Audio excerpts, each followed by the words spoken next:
On the Old Heads podcast. Yo, we come from Gulf States to the team at the Barclays. The Old Heads podcast. Yo, from Will scoring 100 to Josh being 100. The Old Heads podcast. Yo, let's go. Yeah, buddy. Old Heads episode 152 back in the basement, man. Of course, I'm your co-host, Omar, a.k.a. Millie, a.k.a. that dude, a.k.a. Mr. Rello. If you know, you know. And man, we got a great show today lined up for y'all, man. Today, we ain't gonna be talking a lot of sports, man. There's a lot going on, man, in the world today. Everything from Donald Trump and passing a bill to LeBron James possibly going to the Mavericks. Like, what a difference a fucking week make. Like, what's going on? Man, a lot of NBA trades. Damian Lillard not being in the Bucks, being waived.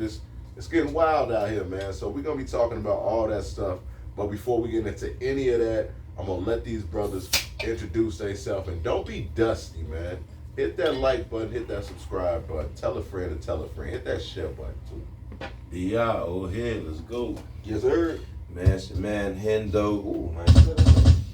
It's your man Hendo G, a.k.a. French Loaf, a.k.a. Mr. Honey Pack himself. Mr. Honey Pack himself. Let's get it in, man. Pause. Yes, sir. Honey Pack, huh?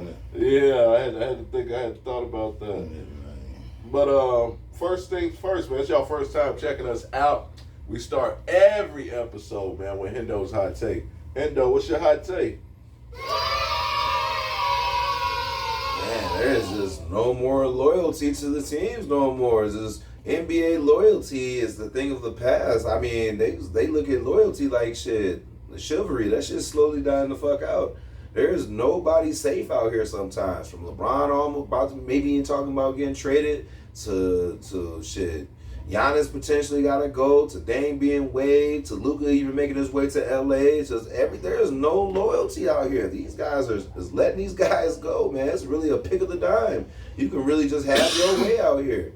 You know, Miles Turner sit here and he go to a motherfucking championship game, a finals with the Pacers, and then on the flip side of that, you know, shit, the Pacers, you know, don't pay him $3 million extra, and he end up going for the Bucks for 36 instead of staying there for 33. Like, I don't blame him for making this, but how does this make both y'all teams better? I don't understand. This doesn't make them. I'm just saying, there's a lot of fuckery. Loyalty is gone, I feel like, man, and the NBA just, they don't show loyalty amongst players, so it's hard for a player to want to sit here and give you 110%, where like as soon as he has a down year, he could be, or get injured, he could be waived and let go. Yeah, so he may want to leave before they get a chance to get rid of him. He may want to express free will, you know. And it's kind of hard to go against that, man. You know, if somebody would have offered me $1 million right now, I would love that. So he's getting an extra $3 million, and that's per year. And he's playing with a chance to play with a star player who's going to be on the court next year. And Lord knows somebody who can get you to a playoff. But will that same team be that in Indiana in 2 years when Halliburton is back to okay? Yeah. I'm not sure if all those players will be there still. Like you said, man, this league is real finicky right now. So to be very honest, he just took matters into his own hand. It's weird that he went to a team that's actually a rival, but I mean, we seen Ray Allen win a championship with Boston, then go win one with Miami. You know, they weren't rivals, but they were, you know, both teams that were going for the championship. So Deion do. I was about to say almost Deion Sanders-esque, you know what I'm saying? San Francisco went down. Yeah. Hey, we'll see, man. That is Hendo's hot take. So I was just looking at, man, some of this NBA free agency and this and that, man. NBA players are getting paid some stupid money. That brother Cornette, what he got paid 4 years, like $40 million or something like that. The backup, yeah, for the backup center for that was the Celtics. He had that one big game, like 7 blocks. Yeah, I want to say he get been good though. Yeah, but I mean, how much did he get? I want to say he got $40 million. Well, do understand that probably for like how many years? They didn't play Drew Holiday, and they picked up dude, you know, Anthony Simmons. I don't know how to say his name. That's what I thought. They got him for the low. They got him for a 4-year, $41 million. Porzingis is a free agent, I believe. Yeah. Yeah. So they got a little bit of money to spend, but they get back a little bit of money too with that Tatum injury because now you don't really pay him. Like he has guaranteed money, but he doesn't get like the full. Like you get like a workman's comp check. That's how injuries kind of work. You get your guaranteed money. They still get paid, but I think I don't think all of it goes according to the cap. Right.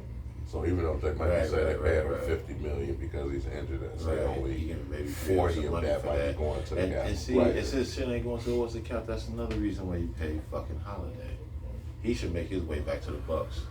Holiday should definitely make his way back to the Bucks. Nobody. It's crazy because this is the most I've seen a two-time champ tossed around like somebody has a grab. I've watched Miami pick up Kyle Lowry and hold on to him longer than what they've thrown on to Drew Holiday. And I think Drew Holiday, from a defensive stand, is way better than Kyle Lowry on a defensive stand. I'm not gonna say all the way to offense. I'm gonna knock on wood before I say this. But when you take a Holiday out of that backcourt, you asking Derek White to play even more defense. He trade bait too. Alone, he better be. You asking Preacher on that perimeter, you're asking Preacher. He might get hurt doing too much work, and for what? It's an off season anyway, where you're not gonna win a championship. But Preacher, this is what you risk, man. Is you overexerting motherfuckers, and you taking away from the whole team. You keep a nucleus at a time like this. At a time like this, you try to fill the void of a Jason Tatum with some other shooting guard. Maybe you take that dude from Porter Jr. from the Bucks or something. You know, just somebody. Did they take a look at Paul George? No, that's an automatic no. It's too much of a cap deal, too much money for him. But at the same point in time, though, you definitely don't want a guy who's proven. That's just my opinion. I like that. But actually, I brought up the salary because did you guys know, and did y'all know, that the NBA average salary for this season coming up is $11.9 million. That's projected to be the average salary. But do y'all know the first player ever to sign $1 million contract? It was actually a black man, Moses Malone. In 1979-78 season, he signed a $1 million contract, being the first NBA player. Who was the second? Magic? Yep, Magic Johnson. I believe I was going to say Magic. I thought Magic was, but 25 year, $25 million contract. Yeah. So yeah, that and was Rakim was the first motherfucker to get $1 million contract in rap. Yes, sir. I did not. Was it LL? Yeah. You said what? I thought LL was. I thought it was Rakim. It could have been, you right, but I know LL was up there. I thought LL had locked in like 10 contracts for like $1 million, or 10 albums for like $1 million. I mean, but that would be after Rakim, though. True. Yeah, You're right. I feel that. But hey, that is our Black Fact of the Week. Man, we got a lot to talk about this week, man. Sports entertainment news. What are y'all thoughts, man, on the Diddy, and did the jury get it right? He was acquitted of 3 of the most serious charges, racketeering, as well as, I can't think of the other 2 off the top of my head. But he does have 2 other sex charges. trafficking or something else. Yeah, I just wanted to be. And it was sex trafficking, and then it was like something about kidnapping or extortion or some shit like that. Those are the big ones, I think. How y'all feel about it? I mean, I'm pretty sure I felt like the jury got it right. I think the court hearing was a shit show. For the charges that were pending that he was being accused of, they did a real shitty job of providing the evidence of why they were charging him with this. The real secrets that we wanted to see, they didn't show. We heard about tapes that never got exposed, and this was basically just them trying to shit on his legacy and expose how freaky and all these little parties that we already knew or, pre-expected the freakiness to be at a high level, knew what was going on. I mean, there's parties that go on in Hollywood. He's not the only one out here hosting this shit, and it's not illegal to be freaky. Yeah, there was some nasty shit, but it also involved some of the people that y'all idolize, from the music industry to the movie industry. Like, these are entertainers out here doing their freaky things, from politicians to vice presidents. Like, there was people partaking in these, and that's not a crime to me. What they tried. They haven't shown anybody partaking.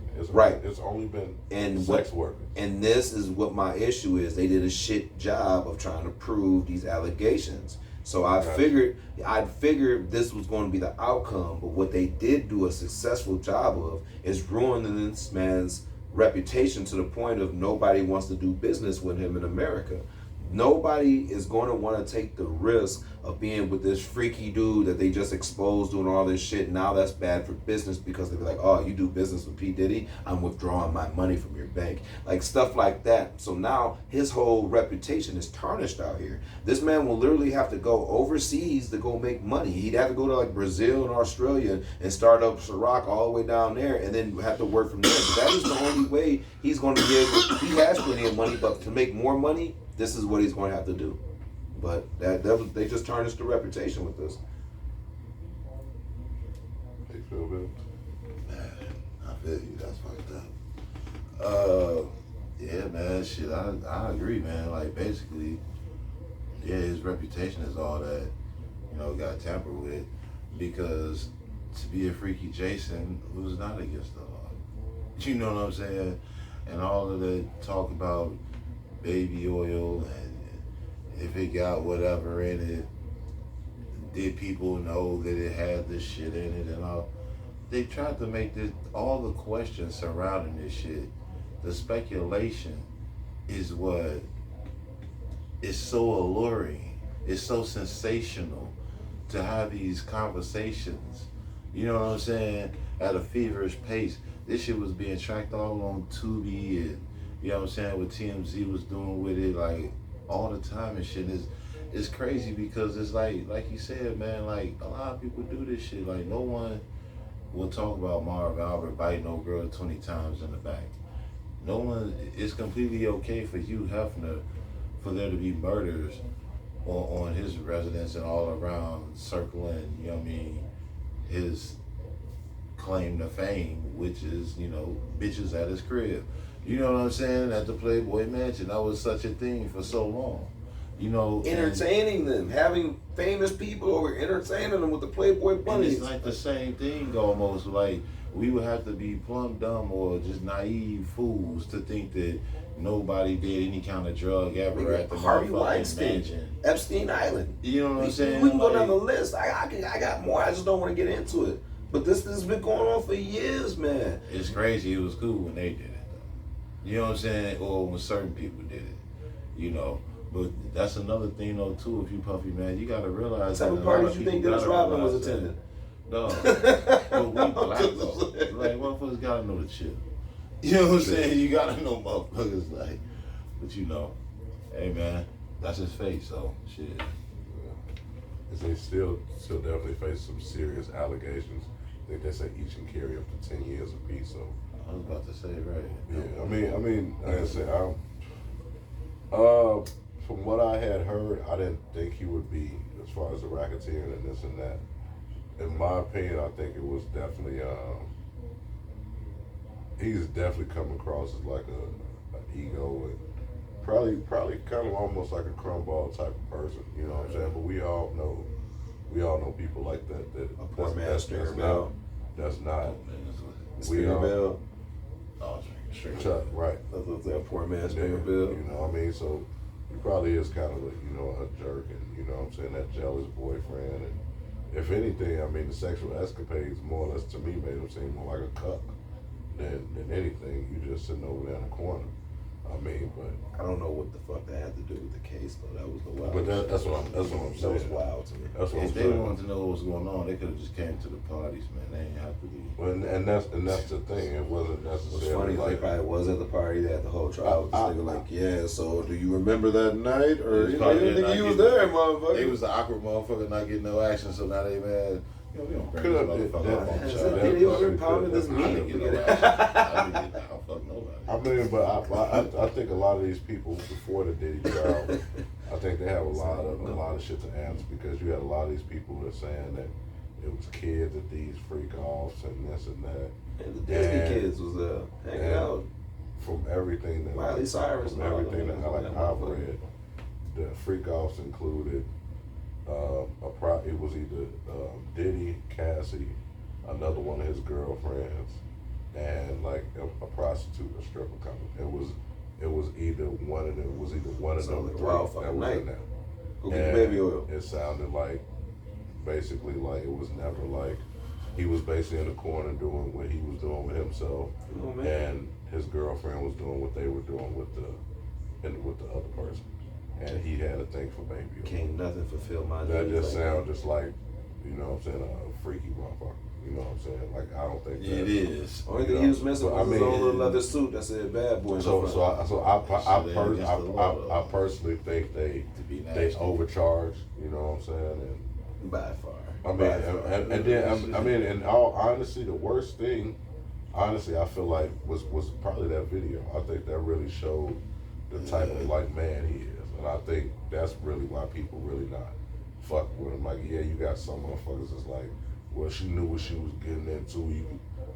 You could. I don't know, bro. I've never been I've never been a female. I've never had a motherfucker have that type of influence, or have that type of power over me.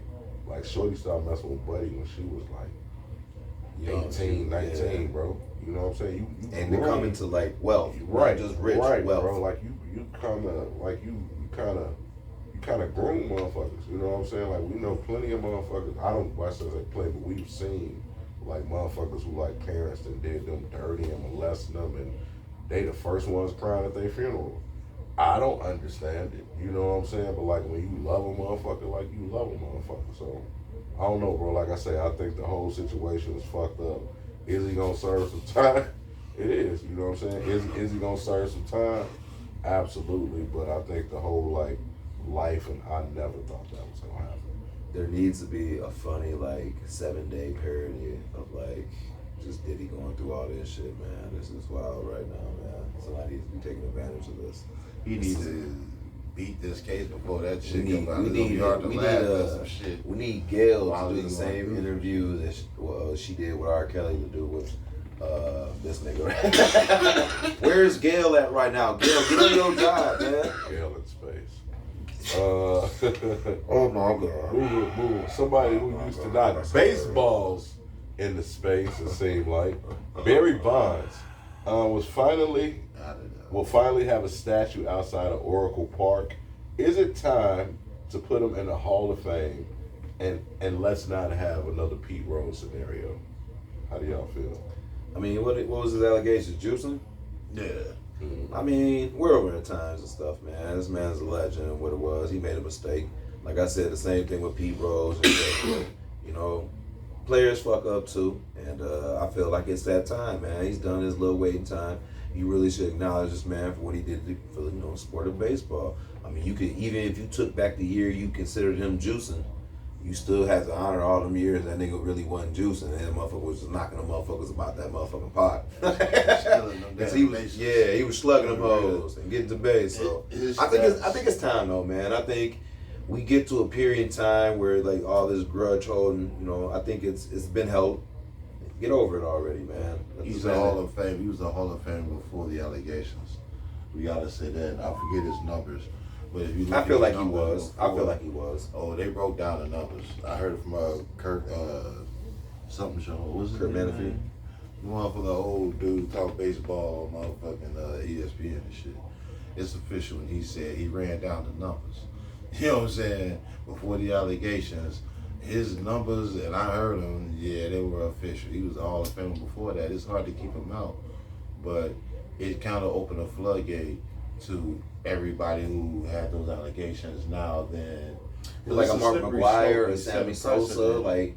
like who? Yeah, you set a precedent. Yeah, those guys, Roger Clemens, definitely. You know what I'm saying? I feel like it was at least somebody else. I would say dude, but he became a shit show later on in his career. Mark McGuire, Sammy Sosa. Yeah, Mark McGuire, Bash brother, homeboy, I mean, I feel like those, but I mean, we kind of knew they was juicing. Let's keep it. If that pussy nigga would have never came out with that book, man. Yeah, that was a hitter. He pulled a Prodigy and shit. That was Why a would hitter. you write a book and just start telling on every damn body? That was a hitter. What the fuck? what was that man named? Mark Aguirre. Jose Canseco. He told him Man, they came out and just started rapping, bro. Like, you should have never. There was no probing being done. Mind you, I would like to remind everybody at this time what was happening. It's a bug on your joint trying to crawl up to you. There you go. That shit was annoying me. But yeah, man, that shit was annoying me all because nobody was asking this nigga nothing, man. He came out with a goddamn book. Next thing you know, they testing for goddamn steroids in baseball. Yeah, It's really all his fault. So you figure you say like 98 is would say probably like what he got around that time. Barry Bonds stats before 1998, he was batting 288, 1,750 hits, 374 home runs, 1,094 RBIs. Yeah, and he had 1,244 runs scored. Yeah. He did all that Not in telling me. 1,742 games. You're not telling He me. was stealing the shit out some bases back there. So that means he was averaging over 2 hits a game. He played 1742 games. He had 1750 hits. That means a hit a game at least, if not better. That would be at least 2. Yeah. What was that? 1750. I mean, that's at to me. 1750. But I feel like. Yeah. But I feel like 1750. Well, sometimes yeah, it's down there. your performance outshines a lot of these guys. Like for instance, let's put anybody that we have to compare it to him, like Sammy or Mark. He's killing their careers on hits. They were just good for like home runs, and they was getting struck out. They wasn't getting on base. This man's actually getting on base, then stealing bases, then he hitting that bitch out of there. For his Like, career, he's a 298. and you who else when you brought up career. Clint? And this is the most amazing stat. It's just not on base percentage, but it's something about the walks. It's like the walks and something. It could be on base percentage and the walks. No, that's not that impressive. That's super impressive. He said that's not that impressive. The walks, the fact that nobody would pitch to him is not impressive. That's super impressive. But That's not a high as impressive factor. as I thought. 7 MVP awards. Oh yeah, that's fire. Yeah. I was just talking about that. Shit. 7 MVP awards. That's huge. 8, and on top of that, you talking about 8 Golden Gloves. So it's not like he's just doing it at the plate. He's locking you down and knocking them out. They ain't got shit to do with steroids. 12 Silver Slugger awards. Like, yeah, Barry's one of my favorite players of all time, bro. Like, not even close. Yeah, it's Not even close. A lot of people said he was kind of an asshole. I mean, But listen, when you play in sports, you're not obligated to be nice. And I don't understand like what people think that is. Like you not obligated to be a nice person because you play sports. Some motherfuckers are natural assholes and they just dicks. Understand that shit. They just play some I feel game. like he really was that much is the way it's made out. I feel like it's more of a T.O. scenario where he rubs some people the wrong way, and I get it, you know what I mean? But I can see that too. I feel like it's overplayed a little bit. I can see that. That's what she was talking about. Wildest Barry Bonds stat ever. In 54 games in 2004, Barry Bonds had no hits. He was 0 for 100 and got on base 104 times. Bro. Never even heard that stat before. What That the shit fuck? was How the crazy. fuck are you getting on the base? Nigga. In 54 games, How in the fuck are you getting on the 2004, base though? Because Barry they Bonds walking had Oh, that's no crazy. hits. They walking He this was man. 0 for 100. They don't want. They and were got not on pitching base to him. 104 times. Dog. That's crazy. They were not pitching to this man. It's only 186 games. That's like damn near every game. They doing this to you. They're not every multiple game. times a No, those are game. 54 games. Oh my Yeah. god, He was 0 for 100. dog, that's crazy stat. Because they wouldn't pitch to him. That's a crazy stat. Yeah. Yeah, My favorite Barry Bonds story is Derek Jeter asking him at a desk and shit. He said, "What happened if Satchel Paige pitched to you?" He said, "Gone." He said, "Out of there." He said, "It don't matter who pitching. When the ball come right here, it's gone." Straight up. Say that. Catch a few from Randy one time. Randy Johnson.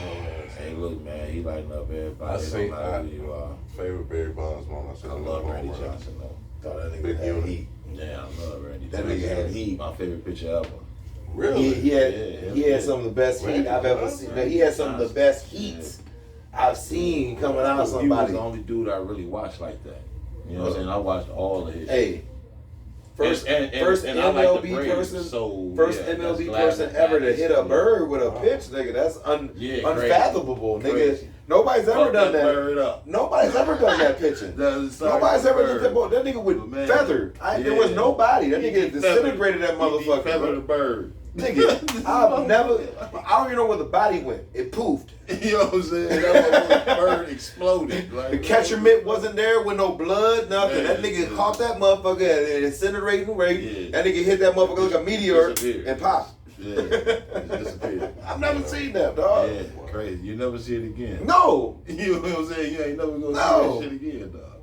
That's what I'm saying. That's legendary shit. Yeah. You can't make that up. Yeah. That's like throwing 100 yards off your knees. Somebody's done it. And he was 16. Yeah, he's tall as hell. He was 16. What'd you call him, the Yeti? No, the big unit.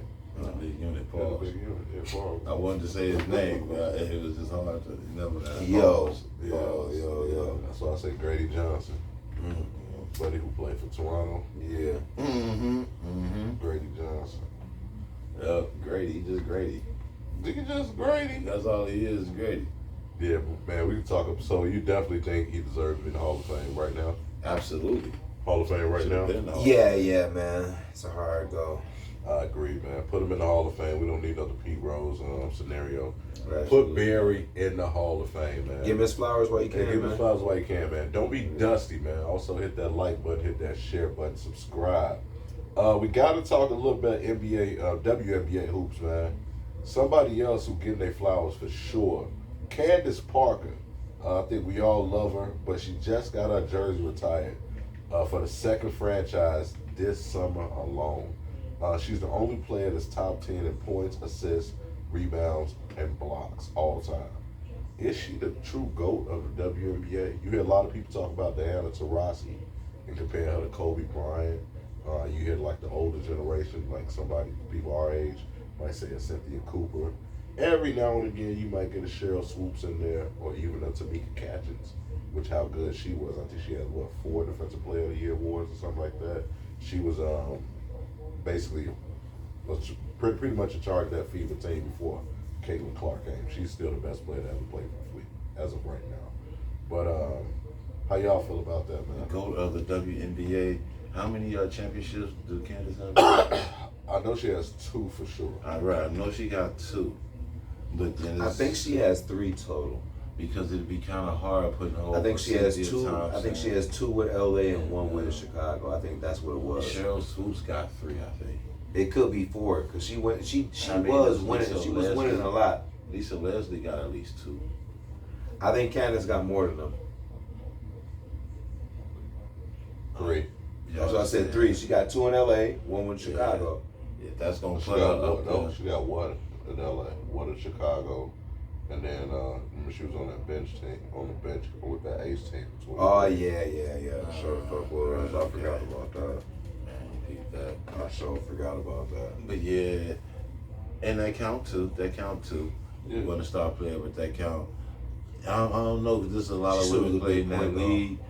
But for me personally, she gotta be like my favorite player because she came and got us a championship, and I don't see that. I mean, I don't know, man. I ain't got that much confidence in Chicago basketball. You know what I'm saying right now. So like, for us to win something in basketball was decent for me, man. You know what I mean? And she from the crib. You know what I mean? So for her to be from the crib and come back and win that ring, for her was dope. But it was dope for us too. You know what I mean? And dope for us to see that be dope for her. Right. You know what I mean? All that so shit. 3-time WNBA champ, Finals MVP, 2 times WNBA MVP, 7-time All-Star Game MVP, 7-time WNBA first team, 3-time second team, 2-time defensive second team, Rookie of the Year, Defensive Player of the Year, assist leader in 2015, 3-time rebound leader, 2-time block leader, 3-time peak performer. I don't even know what the fuck that is. I have no That's idea what crazy. the That's fuck that crazy. is. It's a stat. That's What a is crazy that? stat looking ass. You know what I mean? Dog, That's what I is got that? I got the people form. What is that? 3-time. I'm about to say it all the time. And 08, 09, and 20. Whatever. So That's a whatever stat. how you feel, Hendo? Shit, she has the accolades to beat her. She definitely be arguably in anybody's top two. You can easily, maybe probably put like a couple ladies in front of them because they set the regimen for female basketball. I think when we think about what they went through, had to go through it, and how they were playing the game, you could probably put like a Cynthia Cooper up there. You could probably put like a Cheryl Swoops or something like that. But when you really come to your sense, you really got to put Candace at like a number 2 spot. You know, we can argue about number 1 because I think that's going to be a debatable. I think I would throw her at a number 1, but to be fair, a number 2 spot. You know, when we talk about Taurasi at 1. Like I said, it's still debatable. You know what I'm saying? I would really probably look at like, you know. Can I read off her stats really quick? Yep. She got 3 rings. This is Diana Taurasi. 3-time champ, 2-time Finals MVP, 1-time WNBA, 1-time MVP, 11-time All-Star, 10-time All WNBA first team, 4-time second team Rookie of the Year, 5-time scoring leader, WNBA assist leader once, 6-time WNBA peak performer. Like I said, I'm not impressed by the all teams sometimes. I think that holds a lot of weight with other people, but all teams just mean that you were just an effective person on your team. Like, and if you're decent, that's what all that means. You mean the all-star or the first? You can't. All team, not the all-star, the all team. That's the one where they put like the top people in their position type shit. Oh, I think that means more than all-star. I don't know. I just think you had an effective year because you could still be on there and have a losing season. To me, you could have good numbers and shit. Still have a shit team. So I think, I don't know. I don't really hold too much weight on that, is what I'm saying. All-star games, yeah, that's a vote. I get that. I look more into winnings, championships, assists, all that type shit. Then there's a whole bunch of sprinkle shit. To me, that's where it cuts off. And that's why I'm going Candace over that. I mean, she led the league in assists. She led the league in rebounds. Blocks. She led the league in blocks. She was Defensive Player of the Year. All of these things ain't scoring champ. That like scoring champ looked good. You know what I'm saying? When you did it 5 times, like Diana did it. But at the same time, would you rather do all these things though? People know she can score. People know Candace can score. She can score. Yeah, 3-time rebounding leader, 2-time blocks leader. It's the multitude of accolades for me. You know what I'm saying? Assists 1 year in 2015. It's so many. It's so many. You all defense. You first team. You motherfucking defensive. You did everything. You did everything. Shit. The showed only thing us you that was missing was best steals. You know what I'm saying? Like, you did every damn thing. I'm gonna have to go with that. I mean, for me personally, because also what I'm gonna say is a Chicago thing, man. For real. So it's personal for me. It's personal for me. I'm gonna go ahead and say it. I'm a homer when it comes to that. They really like that. Yeah, she came one that She for goes, us. Hendo. We had Della Don and we still didn't win shit.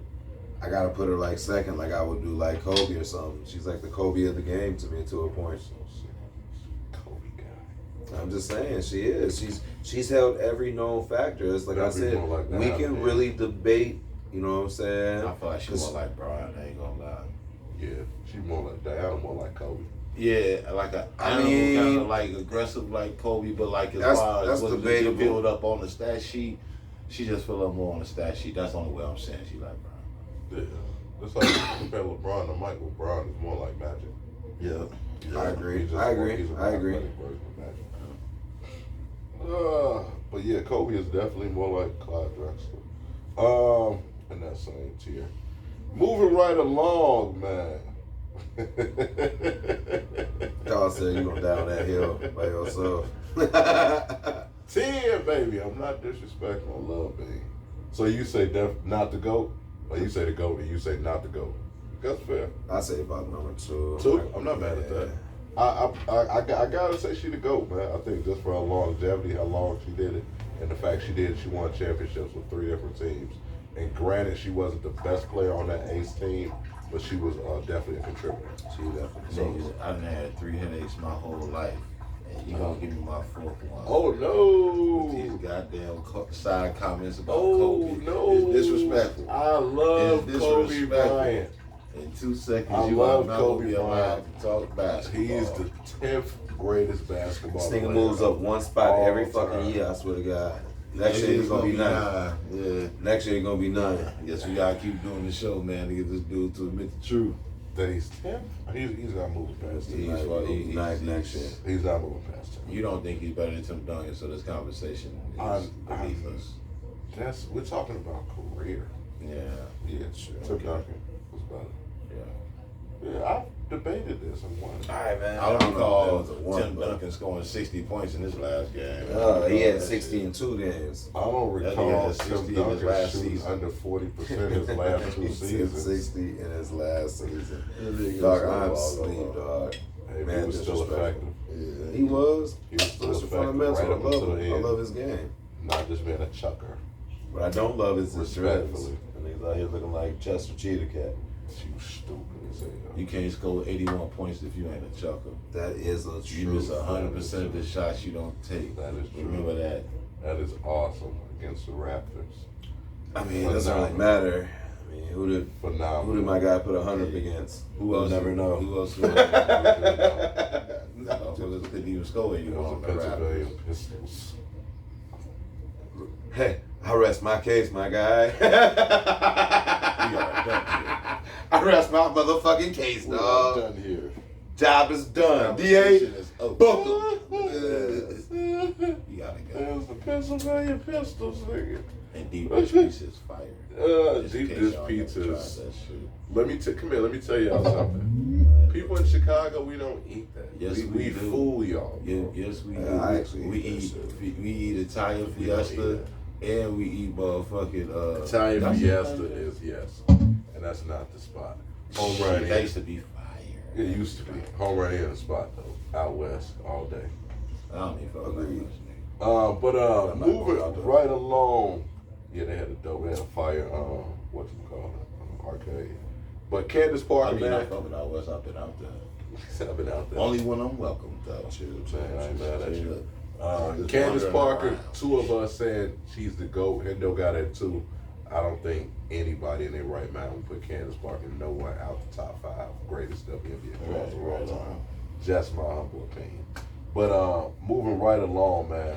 Candace Parker, I know y'all, if y'all didn't know, I couldn't even want to go down her college stats. Her college stats are Yeah, even let's not even do that. more You said fucking NBA. crazy. Like, it's Yeah, ridiculous, you dog. said NBA. I mean, Right. sure. It's Because college ridiculous. get crazy. We start Because when you adding start talking college about her college We're not talking about and her high school, Yeah. she might be the greatest women's player of all time.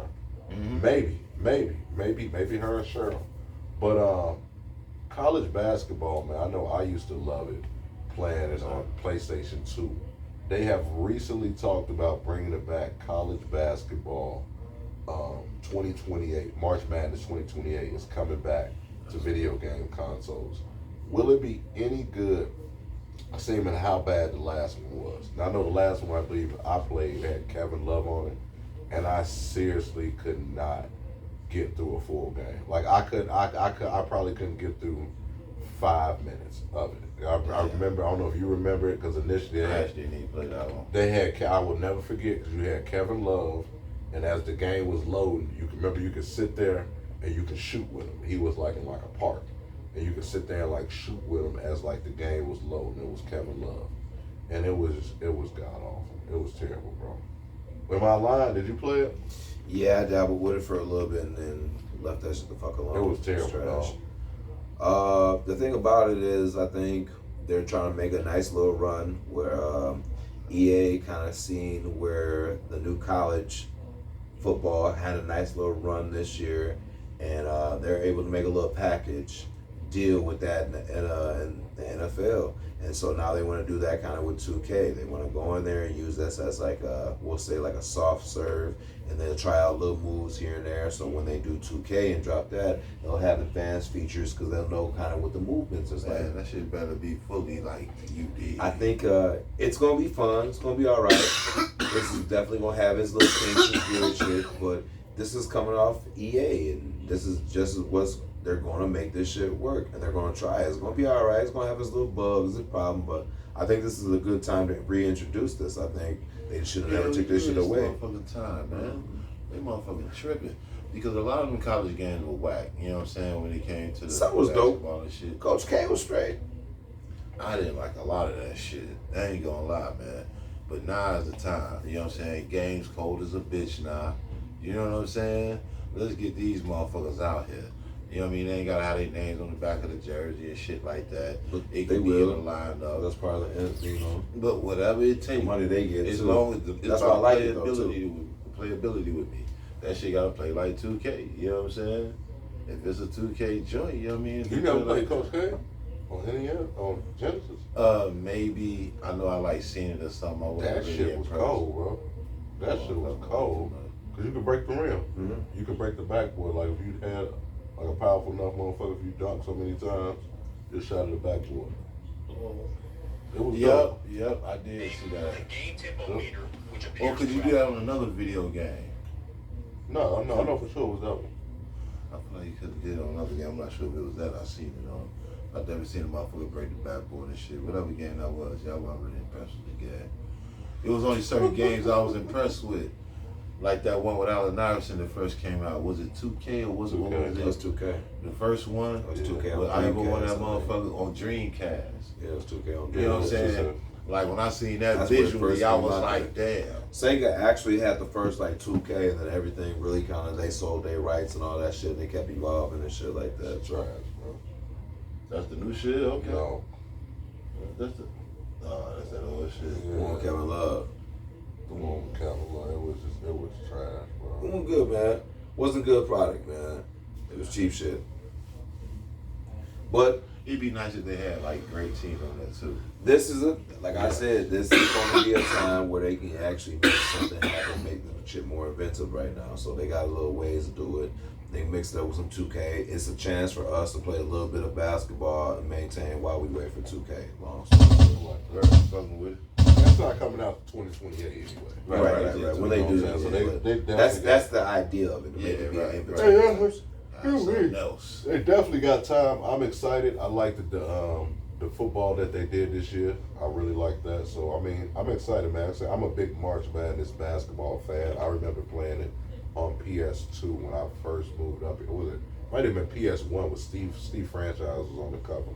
And like I said, I've always liked college basketball and even playing. Y'all see Coach K right here in the corner with the. That's when they had that Wisconsin team with Michael Finley and Bashard Griffin was on that one on ESPN.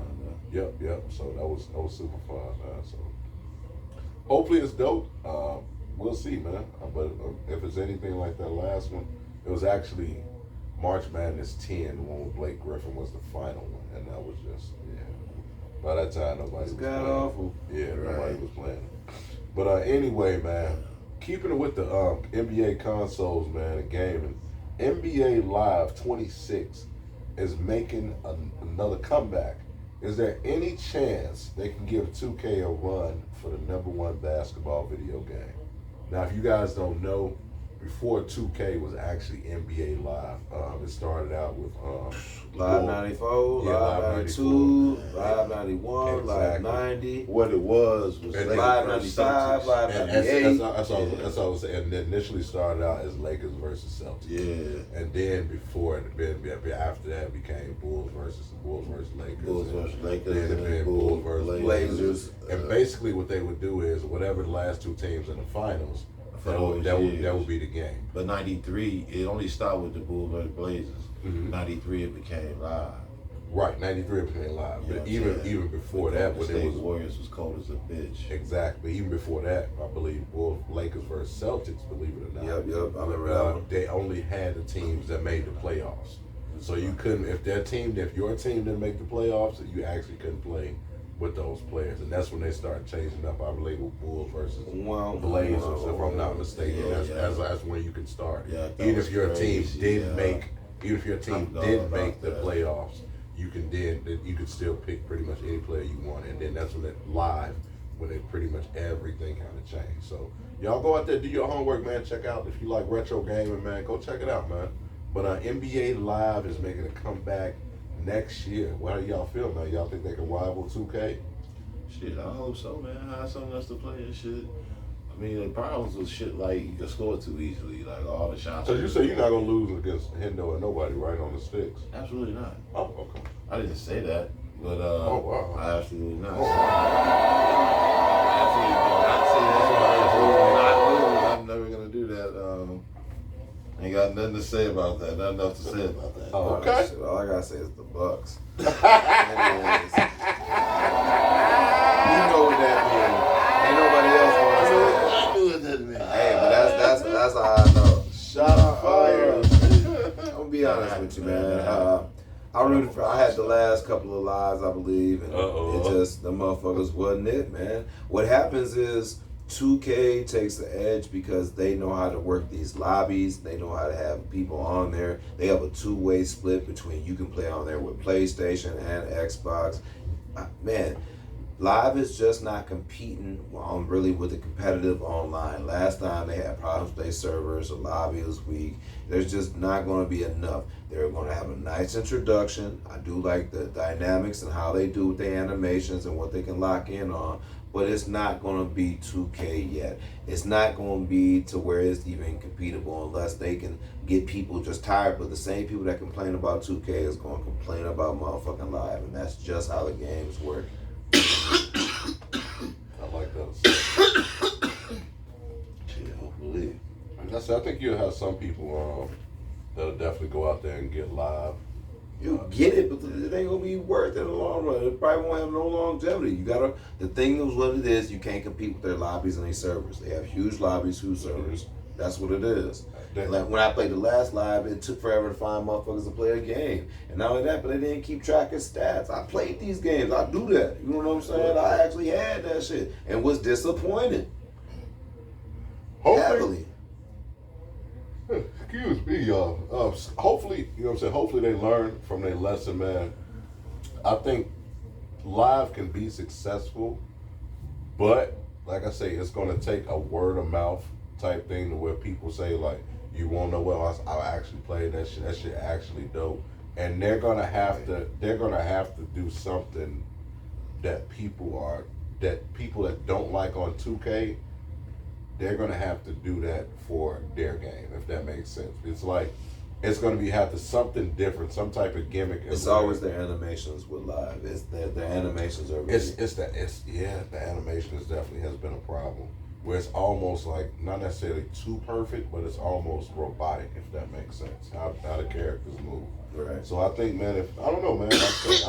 I'm rooting for them, man. I played Live way before I played 2K. Like I never thought I would even get 2K. But like I say, man, once I started playing it, Live just never, like you said, a lot of the mechanics and a lot of the animation, it always just seemed a step behind 2K. I mean, so you never know, man. They've been out the game. Maybe they've been on the side. Maybe they've been on the bench for a while, and you know, the ACL been healed up, and you know what I'm saying. You know, some NBA players say sitting on the bench is good for them, man. They learn a different perspective, so maybe they got a different perspective, and maybe they can put out a good game. But we will see. I won't be buying it. I'll be letting somebody else buy it. I may have to hear first. Yeah. Thinking about it, I want to see, but That shit gonna go on Red sale. box, bring video games back. you know what I'm saying? We gotta be able to test this You shit gotta out. test this shit out. It's actually my fault because I used to keep Madden every year. But anyway, whatever. I'm being honest, they got their money. Then I would sit there and peel off the sticker around the middle. What is the likelihood of see about peeling off the sticker, man? You might have to pack this mug up, and I'm a huge fan. LeBron James, man. What is the likelihood LeBron will be traded? And if he is traded, does it hurt his legacy?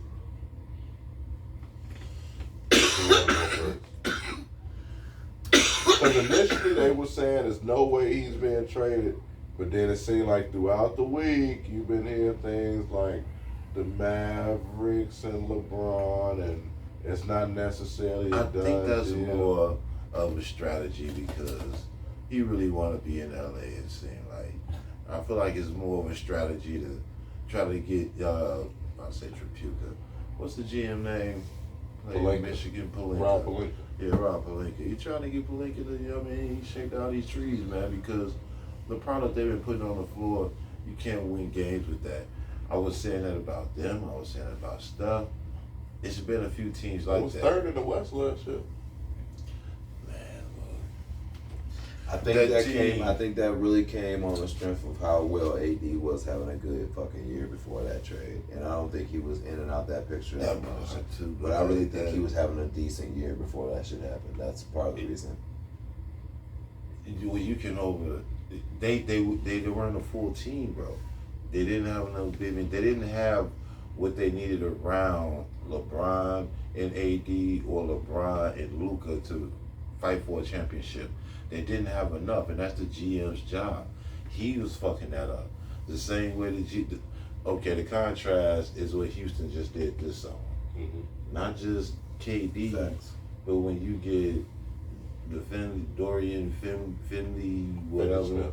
Yeah, when you get this guy, when you get, who else did they get? Dude, because I seen their roster. I forget who all I seen. But yeah, that's a team that can win a championship just like that. Just like that. They had a good piece of trade, Jalen Green. You know what I mean? But like, just like that, he gone. Dylan Brooks gone. But you get KD, you get some shooters around them, and all defense. Adams is still there coming off the bench. They got plenty of dudes at power forward and small forward, like tweeners to guard all types of motherfuckers on the perimeter. Man, look, they got late game shooting at KD, Aaron Rockford, that point guard. Sengun is the motherfucker you actually get the ball to, first option. So they ain't all on KD.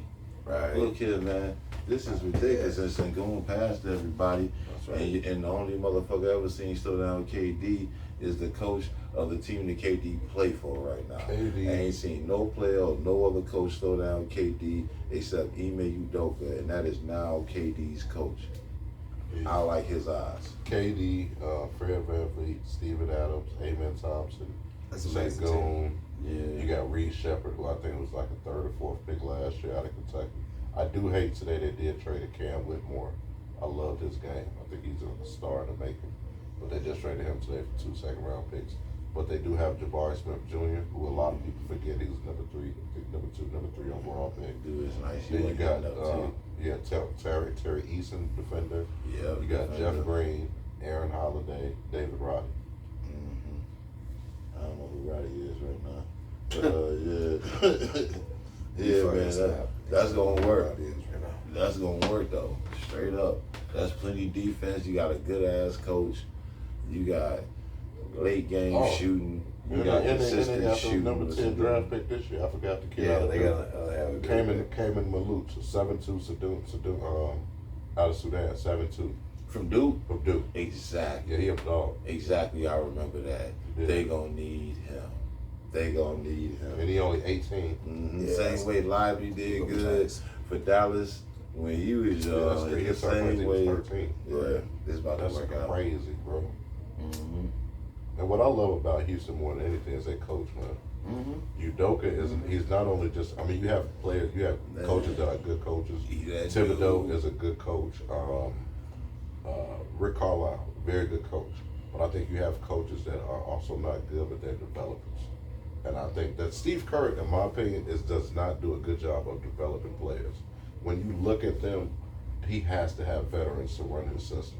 Whenever you have a young guy in that system, outside of the 1 They year, used Jordan to be Poole, young and they learned what he was doing. It just seemed like it's just Kaminga.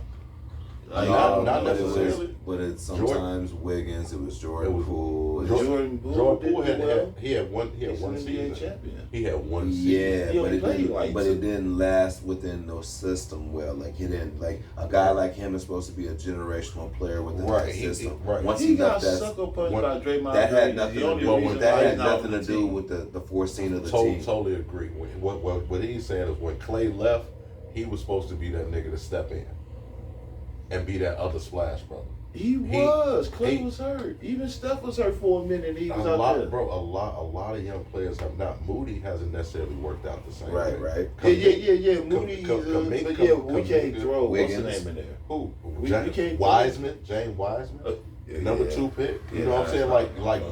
But he didn't work out anywhere. But he had also got hurt. He was out the league, back in the league. Young Then he niggas got don't work hurt. well in that system. So it ain't just Golden State who didn't develop him. But he still, he's a number 2 pick. He wasn't hurt with them. we don't know how his development would have been because he was out the league after not playing well with them. Then he comes back to the league. He had started getting a little bit of rhythm. Then he gets hurt.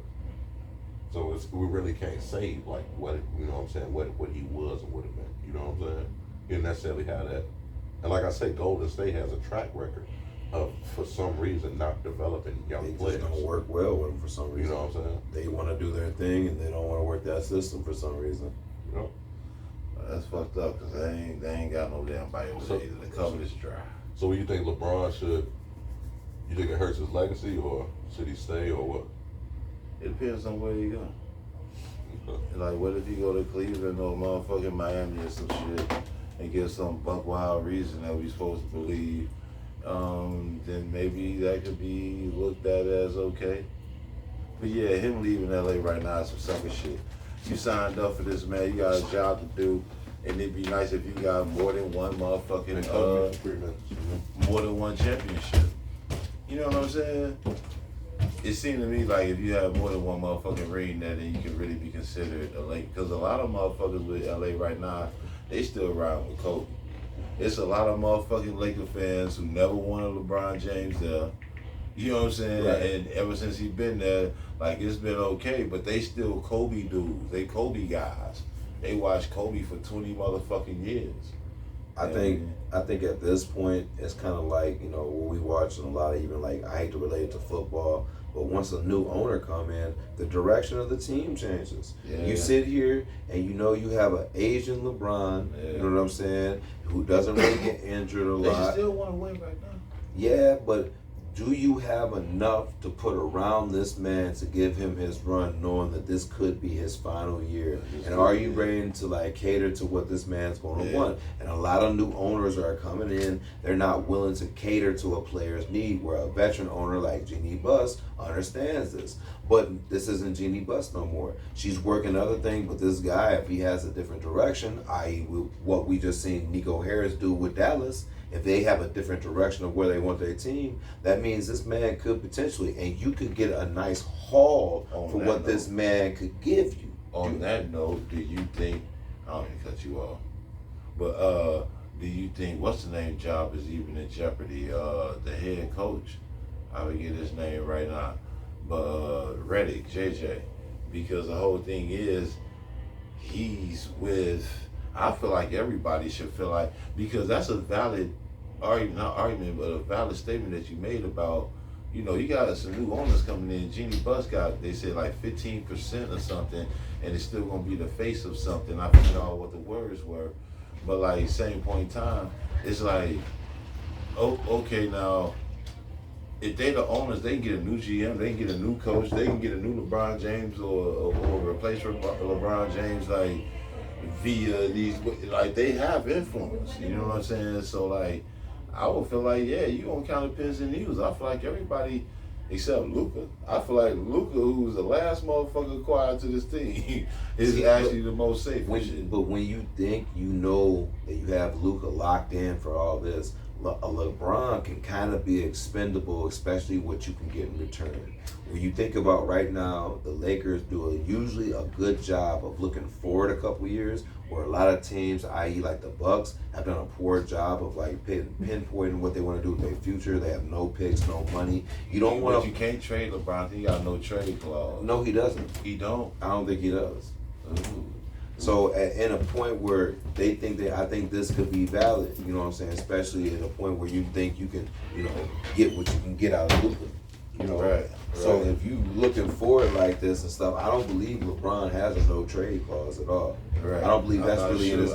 There's only a handful of people that I know, and Bradley Beal's like the one off top that I know for a fact, but not a lot of people have that. They don't put that in there. So for him, but I don't think him going to the Mavericks would be a winning, successful team. I just don't, because you're basically just the same niggas you've already had and Klay Thompson. What would make sense? That's actually, he the perfect fit. Man. No, that'd be trash. That'd be a trash team, because you'd have. He loves pick and roll. But you would have to give up. Listen, what's the name? You would have to give up Lively, and you would have to give another one. And I believe, and I already believe. He has a no trade clause. Yeah, oh shit. Because that's why he hurried up and signed. He must because approve any trade. because he didn't want Well, to shit. did Listen, whatever with. if they propose like I He said, didn't do that. It was the first time. the best team for him right now would be Golden State, and if they can figure out a deal where they can try to keep Draymond, keep Clay, and what they a couple little things. not and Clay. then, or no, my bad. My bad. Draymond, Butler, LeBron, and Curry. If they could try to keep that forward and then find them a big man, maybe Giannis or whoever. Fuck what the Lakers be getting is they. Picks and whatever the young niggas is. But that would be a better move because they're all they need to do is surround Luka with some guys who can shoot the The ball. Lakers would need somebody on the They would court. be like Kaminga and pieces like that. You understand what I'm saying? Like, but no, That'll never work. it would work for Luka because Luka has taken similar Dallas teams like that to further places. That wouldn't work. No. Kaminga not a shoot. Yeah, I mean, like I said, they'd have to figure it out. But if they could figure something like that and get him Warriors to, don't have the pieces. If anything, they would have to give him Jimmy. I mean, shit, that's a possibility Give up too. something. I mean, shit, Jimmy and probably Jimmy and like Draymond. I mean, to put him around It's Steph. gonna take a haul. It's gonna take a haul. You ain't getting LeBron James for nothing on that floor, for real. Hey, And those two but players still hey, ain't as good as LeBron James. but we is can't right send now. them. We can't just send them to a weak team for picks. So it has to be something feasible, somebody who's competing. And you got to name people who are competing right now in order for this to happen. Yeah. I was just thinking of Draymond Green stats. I'm pretty sure he averaged a triple single. This motherfucker is not what he used to be at all. No. He is a defensive agitator. He will take one of your best players and take them completely out the game. He's a professional pest, I guess is what he is. On my soul, he will get you in foul trouble early. They have to sit your He'll ass get in the his second self half. foul You'll have four motherfucking fouls on this nigga, man, for no reason, nigga. On the real. You'd have got a technical fucking with this Yeah, nigga. you have to elbow him back and shit.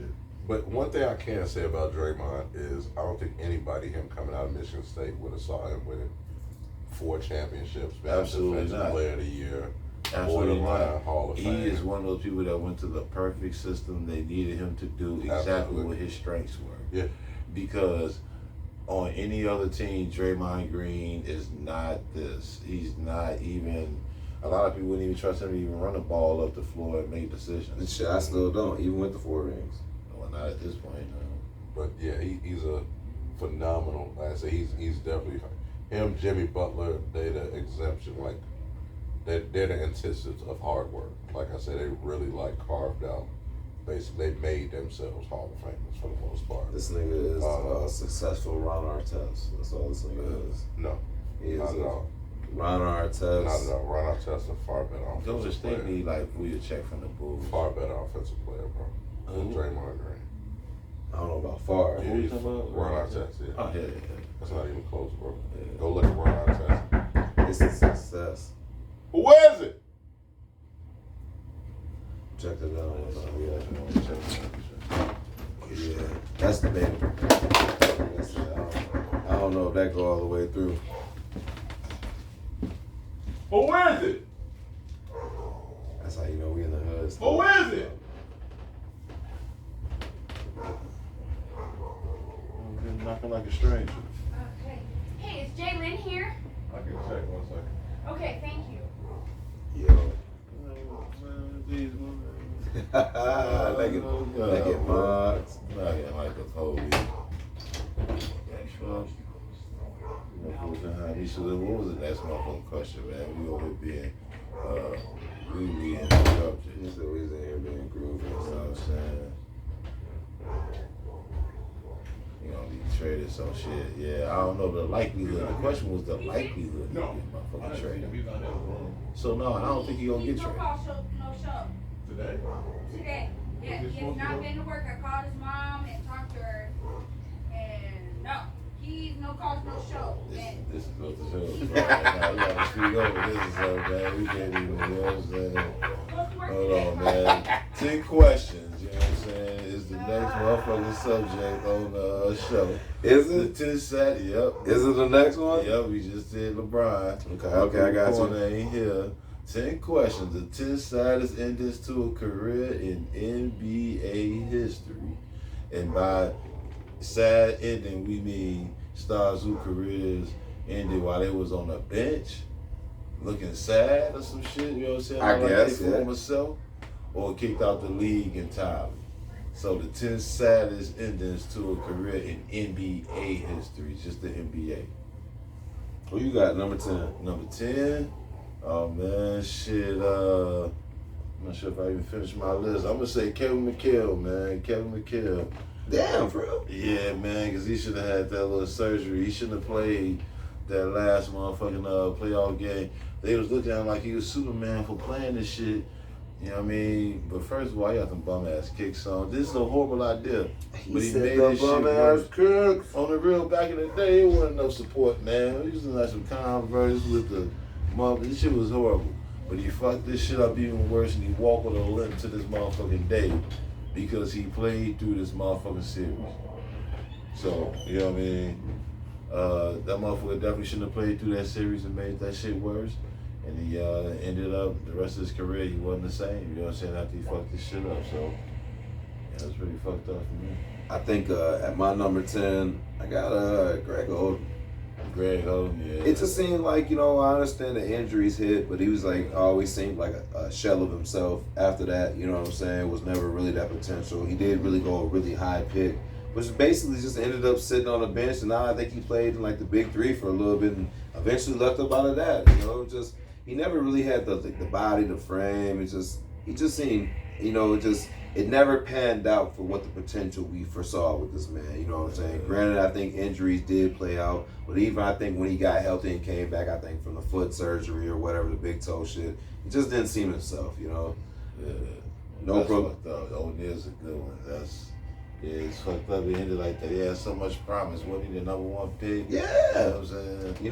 I'm not going to say it was a Yeah, waste of a before that. pick because, that's the option of what they needed right there. If they would have put that with the talent, It with would've worked. Yeah. him, I think it was Aldridge at the time, Brandon Roy before he got injured, a couple little pieces in there. That was a nice looking unit, and that was the last unit to actually make the big And this push. is back when big men count, though. Yeah. You know what I'm saying? It was at a time if you had a good big dude, it still mattered.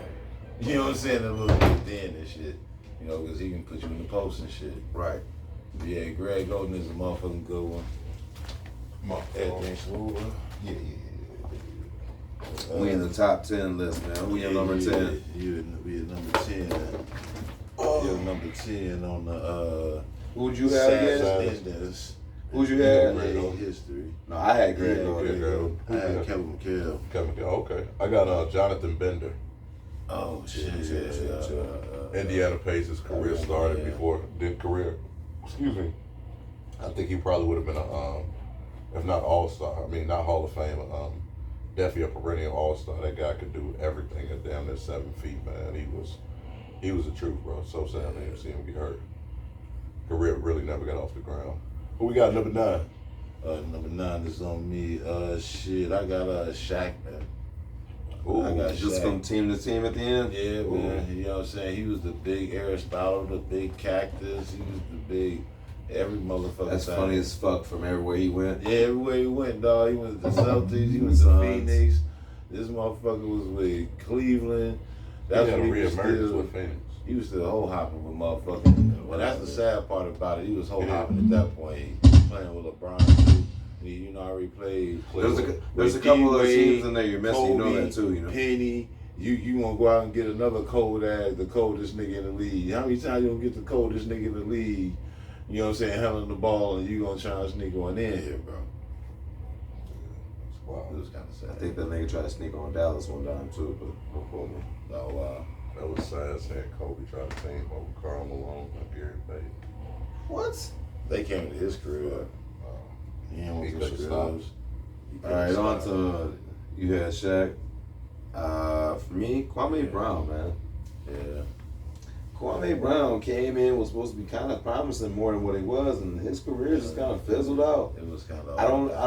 It went very shadowy after the Wizards, I believe, and it just went downhill after that. This guy, he was supposed to be the, what I'm saying, some He decent. was solid enough to stay in the league, but yeah. there was Shit, no- okay, and when you a big pick like that, you gotta do a little bit more than that. I mean, it's just kind of sad how the career ended. And you got picked by Michael Jordan, so it's a lot of You pressure. got handpicks. Who you got for number 9? Should have picked Tyson Chandler, Mike. Check out his number. Facts. Should have picked Tyson Chandler. Facts. Brad Daugherty. Brad Daugherty. He was Cleveland Cavaliers. Yeah, because he was cold, man. He was an all-star. A lot of people forget he's the number 1 overall Yeah, pick, man, but he would just get hurt. Easy dog. for to get the Yeah, ball. Dude stayed hurt, man. That's why. You know what I'm saying? But he was nice, This is bro. It why I was sad to stayed see me some him. time. That was sad to see him keep getting hurt, man. Number 8. Who you got, Bills? Yeah, dude was cold. That was a good one, man. I got Craig Hodges for another reason because he got Love it. kicked, I believe. He got blackballed. Love it. They Blackball. kicked out. I love that. His words. Love it. I like that. Number 8 to me, Yeah. D Rose, man. Yes, sir. Everybody, even if you didn't like the Bulls, everybody wanted to see D Rose win the championship before he left. And, you know, and everybody was like, damn, this nigga was the only nigga close to maybe getting at some motherfuckers and shit that maybe didn't deserve to be there. You know, he was the closest. So I think D Rose definitely got to go on, man. I was definitely not saying I know he appreciates his career and everything, but everybody wanted to see him get to the finals. You know, Everybody, dog. under the AI hat.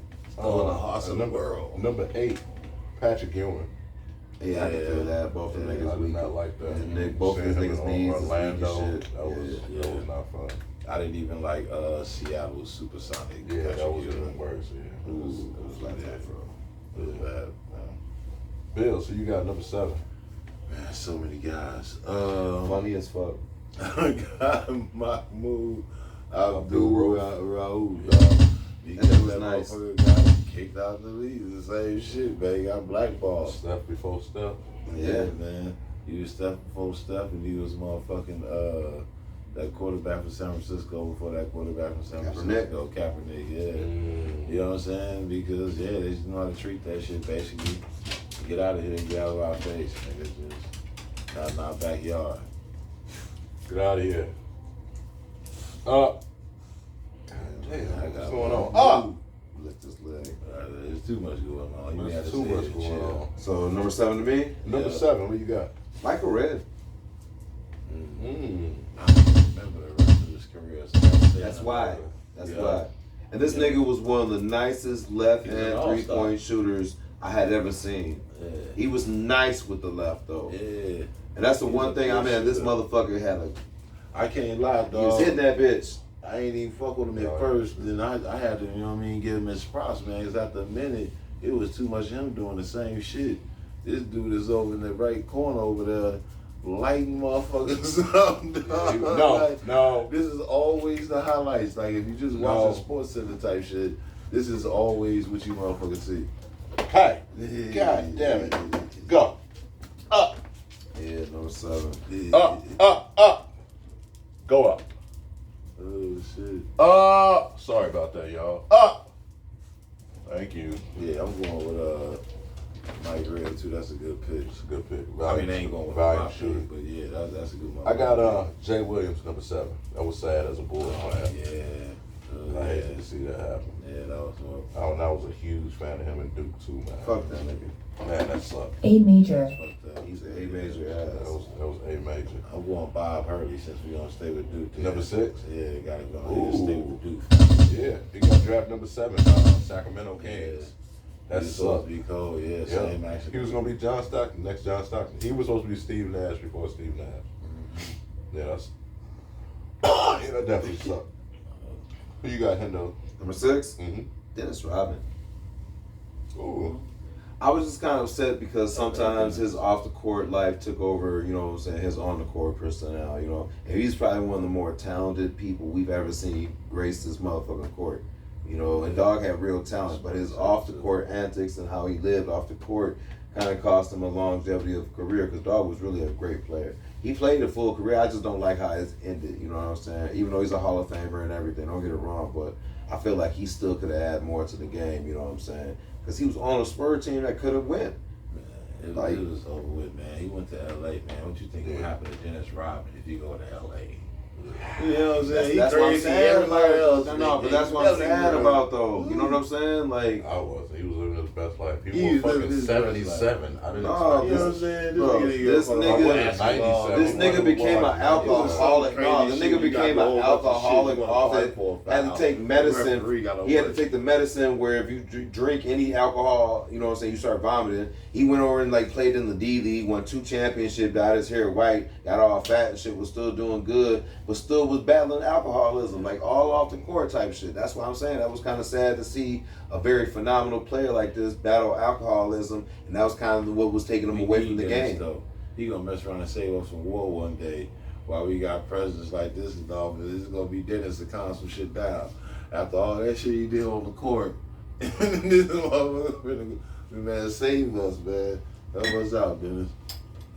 Number 6, we got I got Allen Iverson. Yeah, damn, that's a good one. That was so obvious. I don't know why I didn't think of I did not like that. Seeing him in the Clippers uniform and Detroit Pistons uniform. that. Yeah, he played for the Clippers. You remember that? Oh, Lord. You remember that? No, not the Clippers. Yeah. I remember Memphis and Detroit. Yeah, Memphis, yeah. No, oh, Lord. Not the Clippers. I'm pretty sure he played for the Clippers. Don't say the Clippers. I ain't see the Clippers. I'm pretty sure. I ain't see the Clippers. Damn. I could be wrong. I could have sworn. Please be wrong. I'm hoping you're wrong. I might have been the Pistons, wrong but I remember the before, Pistons. Hold on, man. I don't know why I'm offended so much. Like, don't put the Clippers on the list too. I don't think I'm forgetting one and shit too. On the real, What number we at? Memphis and Number Detroit. 6. Who you got? Oh, yeah, what you got to say? Number 5. Number 5. Excuse me. Okay. Shit. At number 5, man, I got D Rose in Minnesota, man. You know what I'm saying? It was just hard to see that. And then when he dropped that 50 Over point game Memphis? and he cried. Yeah, I do feel That's it. it. Yeah, that was Memphis. My fault. He was with me. Yeah. It was Memphis. Yeah, that was fault. It was Detroit and then Memphis. Yeah, that Yeah, was sad. Detroit and Memphis. Yeah. Because Denver was okay. Oh, there was the next in there too. Yeah. Oh, no, you're right. Detroit wasn't that next. He didn't get along with the coach. Mm-hmm. Yeah, but I got D Rose, man. Who you got, Hendo? At 5, Yes, sir. man, Isaiah Thomas, the other Isaiah, the younger one, the short one. Ooh. He went from being in the playoffs with the Celtics to like losing his sister, then he like broke his hip. And then mind you, I thought Dog was a decent player. And he just could never find his way back in the league on the right team that would like accept this. I don't know what it was. If they thought his size was a disadvantage, but Dog used to find his. I used to think that too, but he used to find his spots and just get to do him. But he went from being somebody who's gonna be like we're talking about like next up to like going through all this tragedy, and it's just a shame, kind of like how his career kind of took the turn for the left. He still probably could give a motherfucker 20 points right now and shit, but nobody's taking that look at him. So Isaiah Thomas, we call him the second. Man, that's weak, yeah. That's a good one. And fuck Danny Ainge, man, for letting that man go like that, man. He could let him play. He let that man play like one more year with him or something, man. You done told this motherfucker you gonna be with the team. This motherfucker went out here crying when his motherfucking sister died and played on the same damn day, and went out here murdered niggas again. Nigga. You know what I'm saying? I'm just That's saying. sad you to was me, man. I really thought about that one. That's sad, bro. And then you let that motherfucker go. Like, yeah, man, your So, service like, is no come longer on, needed bro. over here, roster You man. can let that nigga go next year. Right. You know what I'm saying? Straight up, everybody loved him anyway and shit. Y'all bogus. I got Greg Oden at number 5. No. Yeah, I thought that was sad, especially after seeing him play in college. And I That's thought right. That was my number 10. Yeah. Yeah. Okay, go. You got number 4, Bill. I got KG, man, when he went back to Minnesota, man. Like, it was pretty tough What to you see. thought that was gonna be? It started not looking good in Brooklyn. But what did you think that was gonna be though? Well, it was That okay. nigga went back in for, like, the management Celtics type shit. He was- because like he he had was Paul splash- Pierce in them. So the scoring low, he was more of a defensive presence on some Bill Russell shit. That was okay for him not to be scoring that much with the Celtics, and it was to the tune of winning a championship. To go to Brooklyn, a losing ass team, and when they give you the ball, then you ain't own it. God, bro. You know what I'm saying? Losing ass team. I'm just saying, Don't do bro, Brooklyn like because they that. need you. Don't do Brooklyn. When they give you the ball, that losing ass team, you know what that felt like. You know what I'm saying? You got the reputation of We being need this you. guy, and you ain't really got it We like that need no you. more. Yeah, it was looking like that in Brooklyn. So by the time you got to Minnesota, man, he was, I ain't gonna call him a cheerleader, but you know, he was good for morale. You know what I'm saying? He was the OG vet type of guy. And it was tough to see him not yelling at niggas and actually dunking on them. Who you got number 4? John Wall. Ooh. Yeah. John Wall, man. Yeah. He waited so long to pass his prime to leave, and then was just a shell of himself when he finally got loose. You kept selling these dumbass, signing these dumbass, big ass paid deals with this shitty team. Where you, like, we talk about Melo a lot, but we don't put John Wall up on the same list. Like, nigga, why are you keep signing these motherfucking big ass contracts with the Washington Wizards? They can't put nobody. The best nigga that was around you was Gortat as a big man. Not that good. And the best person they could ever give you was Bradley Beal. The best person. That was it. Everybody else was weak as fuck. They had no bench. These are the best pieces we could give you.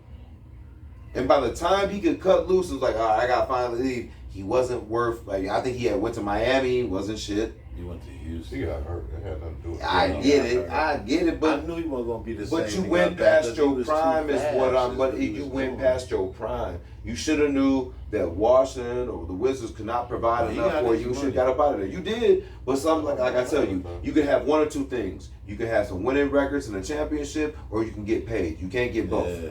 You're not gonna get both because Kobe had his championships. He had to fight for his money. He had to fight. But I'm just saying, Kobe gave him championships early and had to fight for his money in the back end. D Wade gave the Heat championships and had to fight for his money in the back end. Yeah. Like a lot of good players got to fight for their money in the back end. That's crazy, even though they won chips. I don't blame nobody for taking their money. Hell nah. No, I don't. I know because that's at the end of the day, that's it. But don't be sitting here and be, oh man, you know, you could have did what you had to do earlier and shit. Money is about thing, but you can sell. You can make more money when you're a winner though too. That's all I'm saying. You're not gonna make $100 and some more $1 million off. Yeah, if you get a championship, you don't know. You don't know that. No, you're not. Especially we're depending talking on where about you go. Supermax. Like if you were going to like New York or Yes. LA, maybe you can. You can be, you know what I mean? There's ways to make money. Like, because Melo made so much money being in New York off the court, though. That boy in the stock market. He did. But that's also. And in LA, you can be in commercials and shit. And I get that. Right, but I feel like $100 by the time he realized it was So what only if you take off time. and be like one of the best actors ever? I'm just saying that it is possible. I'm with you though. He got Because, paid. It's possible. I'm not it's a saying he big didn't get difference. paid. He got his money, but it's just you're not gonna get That's paid and win. Supermax is a big Hey, difference, look, bro. I'm the nigga who was just It talking is. about Turner going to the Bucks, man, for them extra couple million. That's worth everything. Yeah, I to mean, do. your Like, money is your money. I'm not knocking that shit, but I felt like that was on the back end of that. He did try to go out and he was out there trying to chase around for a ring for a little bit. Shit, he Yeah. tried to go make his little moves, but it was too late by then. That's all. Number 4, I got Brandon Roy. I hated to see that happen. Yeah. I hate to see that happen. Brandon Roy's such a good dude, man. Terrible knee ass nigga. Yeah, that's a good one. Number 3, who you got, Bills? Shit, I got Penny, man. I got Anthony Hardaway, man. One of my favorite Yeah, players. man. Seeing him in the Knick uniform was not right. It was not right in the Knick uniform. I was really excited when he went to Phoenix, and he just was not him. Him and Yeah. Marbury, that was supposed to be good. And him and Jason Kidd. I'm about to say, yeah, it was a few guards. I don't know why they always do that. Mm-hmm. And then they Motherfuckers took on always got Graham. 3 fucking guards and it's just weird. I don't know. Mm-hmm. And who you got, number 4? Andrew Bynum. Yeah. Wow. That's Yeah, a he great was a pick. champion. Yeah, that's really That's He a just good kind one. of faded away, man. Injuries took him from the game, and dog was nice at times, like really nice. You know, He went to the comparable to a lot of 76ers. people, and just was never really him. I want to say he might have even had like back-to-back All-Star seasons. My only Lakers, I memory think of he did. him, my only memory of him on the backside of his career is actually sitting on the bench That's of what the everybody think of 76ers with game. that mushroom. What was that? I call it mushroom. That's a That mushroom. blonde hair. That's what I call it. No, No, it's like a fro. it was Like- Lawrence Fishburne, and what's Lawrence got to do with it? This nigga was Ike with the. Funny as fuck. I'm telling you, man. It I was know weird. exactly what picture you talking about. That's the first. That's thing I what you think of him on the. He got on the gray thing and a red shirt. It really just a whole bunch of times of seeing him not playing for the 76ers. Yeah. That's He got really paid just off by my them. mind. It ain't even just that one time. He got This paid is by the fine. 76ers. Yeah, Never he really did, played for and him. didn't play. He was sitting off on the side all the time. Chill. All the time. Collecting life. That's the way I was. That's what I remember seeing him go out. Mad at him. Endo, who you got? Number 4. Excuse me, that was number 3?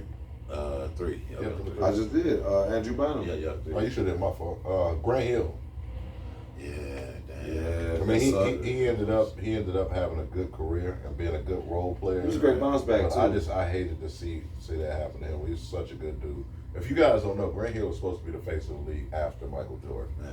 He was supposed to be the face of the league, not Kobe Bryant, Oh, man. not Tim Duncan. It was supposed to be Grant Hill. Bills, who you got? Number 2. I'm put that shit down. Pistol Pete, man. I fuck with Pistol Pete, man. Ooh. Heavy, man. And seeing him on the bench, you know what I'm saying? He actually, the tripped out part about Pistol Pete is he retired the first year the 3-point line came in was his last year playing. Wow. Came off the bench for the Celtics. And he shot, what was it, like 6 for 9? I think it was 6 for 9. You know what I'm saying? Because I did the math in my mind, and the dude shot like 60-something% from 3, but you know, it wouldn't be enough threes to qualify you to, you know what I mean, contend for whatever. But like, he played that whole damn time with no damn 3-point line. That's crazy. You know what I'm saying? It's crazy to finally see that shit before whatever. And of course, this is back in the day where they didn't shoot threes. Right. So he shot 9 threes the whole year. That's crazy. But he was also a bench player.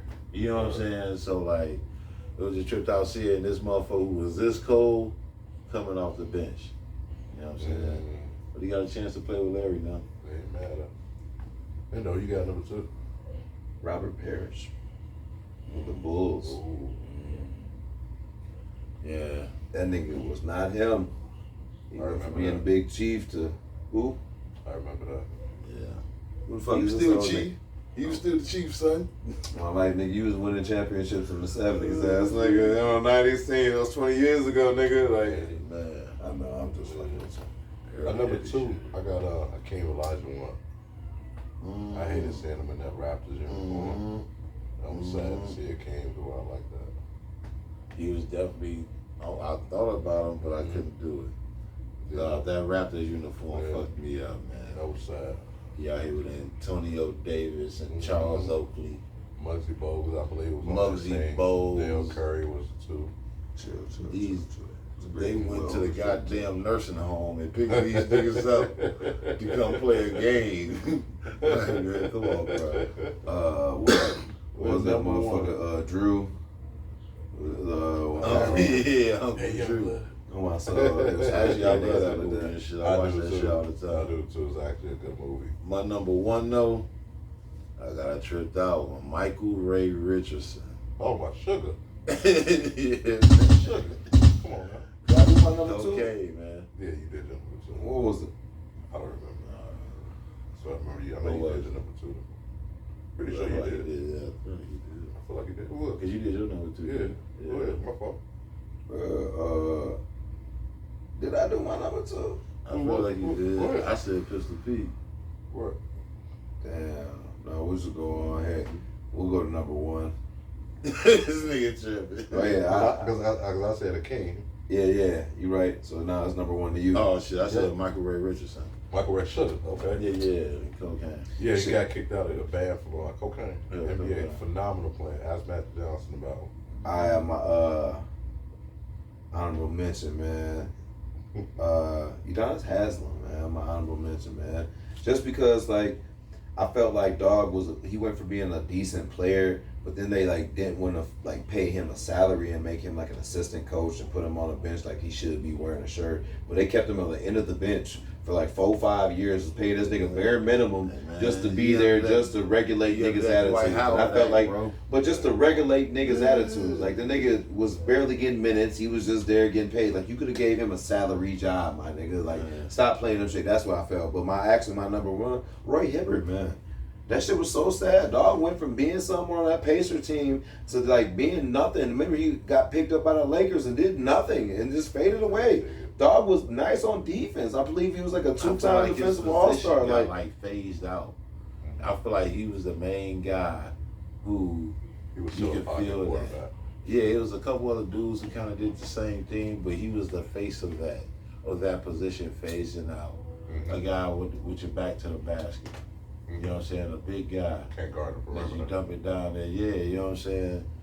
He's kind of, in my mind at least, you know what I'm saying? But he was more on a defensive tip though. You know what I'm saying? When you look He at was more of a rim protector, like Right.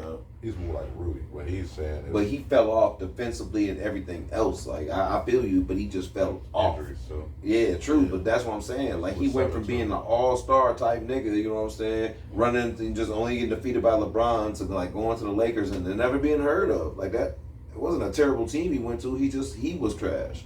I feel like he could have been in the league longer too, to be honest and shit. I feel like something in him gave up or something. I feel like he was gone too quick. Right. I feel like he was one of them niggas. LeBron broke his spirits, and then once he lost like that, he was never the same person. Sometimes when we talk about the game of basketball, there's been niggas' spirits who's been broke. Like Mike used to do it to motherfuckers. LeBron has done it to motherfuckers. Like he used to do it to the Bulls all the time. Break spirits. He used to do it to every dead ass. This is what motherfuckers was doing. They was breaking spirits. When the Miami had to play the Celtics, he was breaking spirits. Like Man, that's trash, man, because that's supposed to light a fire under you. I seen Clyde Drexler, you know what I'm saying, still win the ring. It wasn't against Mike, but motherfucking he lost to Mike, and that motherfucker then won him a ring. Like, you know what I'm saying? It's supposed to light a fire under you. You know what I'm saying? If you're a real competitor, that's what you're getting paid to do. This is, you know what I mean, competition at its highest level. So, like, if you ain't ready to do that, that's okay, too. But, you know what I mean? Don't be, you know, sitting back, you know what I mean, claiming that you were what you wasn't and motherfucking sad or whatever if you put forth a bullshit effort on something, you know what I mean? As far as the players, you know what I'm saying? And this is why I don't mind talking about these motherfuckers. They professionals. This is why I don't like talking college sports and shit. Because they kids and I can't do their ass dirty. You know what I'm saying? But like same point in time, that's real shit to me though, man. Because man, you get paid to do this. You know? If you shackle somebody, man, you get paid to stay in shape, nigga. And you didn't do that. very true. On real. Number one for me, pretty obvious, Derrick Rose. I hated to see that happen, man. Hometown kid, should have been a Hall of Famer. Facts. Perennial, well, definitely a perennial guy that chance to win an MVP every year. So that was definitely number one for me, Derrick Rose, man, without question. Saddest end of any NBA career. End up having still a good career, dropping 50 in Minnesota. But like I said, if you watch Derrick Rose first 3-4 years in the league, you understand he's not the player he should have been when he ended up being. Not the player he should have ended up being. But Fuck you, Tom Thibodeau. tell you why. I still hold a little something in my heart about it. I ain't gonna lie, I can't forget it. Because we was up too many points. We was up 20 plus. You know, yeah, I'm getting it out. Because we was up 20 plus points in the fourth fucking quarter and shit. When that shit happened, we had the game in the end. He shouldn't even be on the damn floor. Facts. But Bill, please tell us what time it is. I'll trade yourself. Trade yourself, man. That's how we end every episode, man. It's basically a nice way of telling somebody, F you. We normally try to keep it with sports figures, Brett Favre, Mike Malone, former Denver Nuggets head coach. So if somebody pissing you off, don't cuss them out no more. You look at them dead in the face and say, you sir, ma'am, you need to trade your damn self. So Bills, who's trading themselves this week? I hate to put my man's name and shit, but it's probably gonna happen. So whatever. It's about the NFL really. But I'm gonna tell you a little story about Doug Williams. You know what I'm saying? How he got did dirty. The shit was tripped out because like right after he won that Super Bowl and became the first black man to ever win a Super Bowl, his family hit him up like 2 weeks after the shit and was like, yo, we gonna come stay with you, you know what I'm saying? You got our support, we fuck with you. And like nothing was going on, so you know, the niggas was a little bewildered about the shit or whatever, but they was talking about the backlash basically of you being a black man winning the Super Bowl. But that Super Bowl was the last game this motherfucker ever played. You know what I'm saying? A lot of people don't know that shit. And he murdered the Broncos. That's why I hate to bring the Broncos into it. But he murdered the Broncos. He threw for like 340, like 4 fucking touchdowns. Damn. You know what I'm saying? Lit the Broncos the fuck up. And it was his last game he ever played. You know what I'm saying? They wasn't ready for a black man to be. You gotta understand at this time, they still didn't think that we could play quarterback. So to win at that position and also do well too, not just be like a game manager or no shit. You tell me what motherfucking happened. Right. I mean, I don't know. But yeah, from the motherfucker telling the story, he still, no one knows. But we all know. That shit crazy. Doug Williams got did dirty, man. Straight up. That motherfucker, his last game ever played, he was the MVP of the fucking Super Bowl. You know what I'm saying? Like, you can't write this shit up no crazy. Why the fuck he ain't played one more game? That's crazy. If he's healthy. I have no clue. Endo, who need to trade themselves? Shit, probably got to be the Bulls, man. We have no direction right now. Like that. This is a terrible looking moment right now. It looks like we drafted some pieces, but what are we really doing? We talk about trading Vooch and trading Kobe White. It looks like we trading all the wrong pieces to acquire what. We're unsure what direction. We don't know what it is. We're going to build around Giddey. We're going to what's his name? The other dude. Buzelis. We building around these guys. We don't have a direction. Like, we need to keep some of the pieces like Kobe White, trade P. Wills, like stuff like that. And we just seem like we always trade the wrong piece and keep the pieces that we may be able to work, and then something happens, and then we go on this endless cycle. We just gotta break this cycle, man. So, gotta be the Bulls this week, man. The motherfuckers just can't get right now. Like that.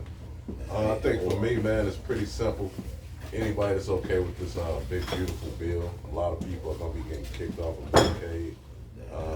It's not as sweet as some of y'all think it's gonna be, man. It's gonna hurt a lot of people, bro. And I think a lot of people have this misconception that it's just people that's just sitting at home not doing nothing. No, most of those people that's gonna get kicked off of Medicaid already work.